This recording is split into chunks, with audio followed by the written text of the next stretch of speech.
Well, the race to become Arkansas's next Secretary of State is not over yet. Republican voters will decide between two candidates in a runoff later this month. THV 11's Tanya Motorzitsky hears from both candidates as they focus on election transparency. Tanya? Rolly, while we saw record turnout numbers for the midterm primary last week, both candidates emerged from a three-way race last Tuesday and now hope to keep their campaigns focused on their main themes. One for getting rid of voting machines, and for the other, ballot question reform. State Senator Kim Hammer and Army veteran Brian Norris are heading to a runoff after no candidate secured more than 50% of the vote in the Republican primary. Both candidates say if elected, they want to make sure they're instilling the calls from the White House and continue to push for election transparency and security. Norris says he wants to push for better election security. If you know, Windows 10 reached its end-of-life service in October 2025.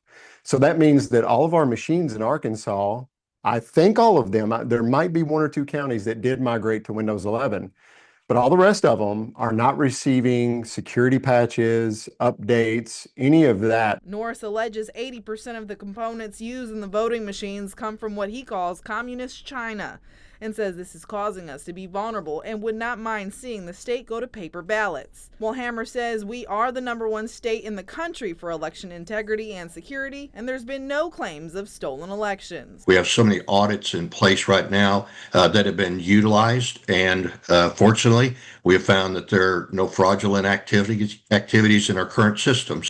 Hammer says 16 years in the legislature gives him a head start with holding the Secretary of State office. He says it's important to make sure all communities have access to voting polls. We have an aging generation of poll workers, and we need to bring the younger generation into place and get them involved in the process. But then also education,